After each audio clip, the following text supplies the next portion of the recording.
বলছি কোয়েল কার্ডের আপনার যে উপকার হবে যদি শুধু ওই কার্ডের মাধ্যমে যদি তেল দেয়, খালি আমরা একটু উপকার পাবো, লাইনটা দীর্ঘ হবে না, লম্বা লাইন হবে না। আর যদি কার্ডের বাইরেও যদি তেল দেয়, আপনার লম্বা লাইন হবে, এখানে কোনো উপকার হবে না। এখন এটা সরকারের দৃষ্টি আকর্ষণ করছে, এটা শুধু কার্ডের মাধ্যমে যদি তেল দেয়, খালি কার্ড আলাদাদের জন্য শুধু তেল দেয়, আর অন্য সিস্টেমে যদি তেল দেওয়ার ব্যবস্থা থাকে তারা যদি তাদের দেয়।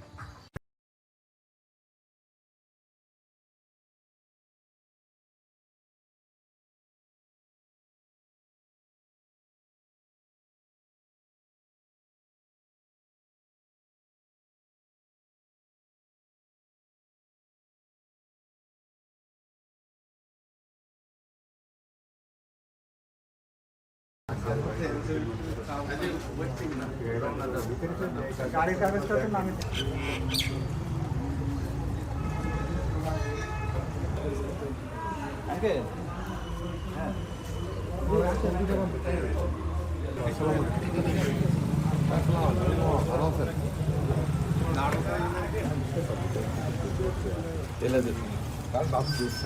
তিনটা গাড়ি আছে।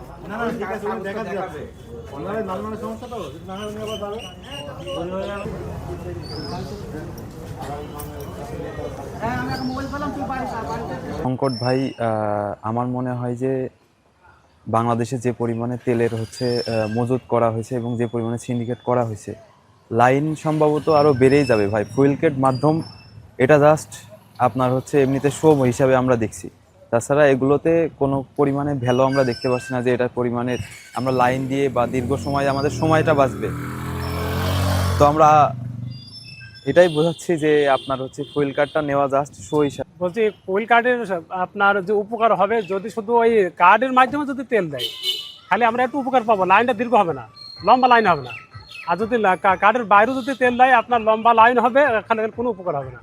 এখন এটা সরকারের দৃষ্টি আকর্ষণ করছে, এটা শুধু কার্ডের মাধ্যমে যদি তেল দেয়, খালি কার্ড আলাদাদের জন্য শুধু তেল দেয়, আর অন্য সিস্টেমে যদি তেল দেওয়ার ব্যবস্থা থাকে তারা যদি তাদের দেয়।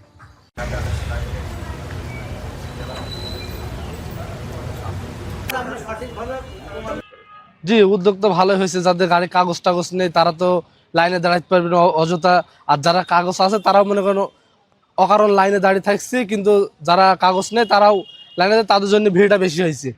এখন আমার জানা মতে এখন ভিড় একটু কম হবে।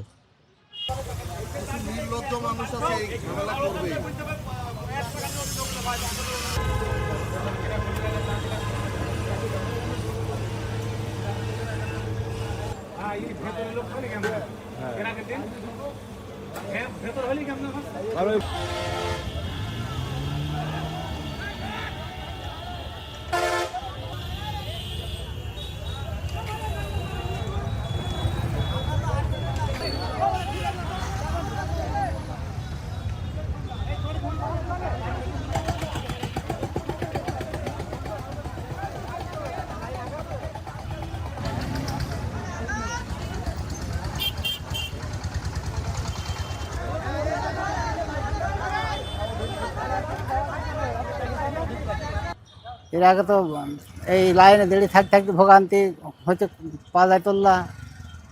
এখন তো কার্ডটা দিলে কার্ড দেওয়ার সাথে সাথে হয়তো তেল দিয়ে দেবে।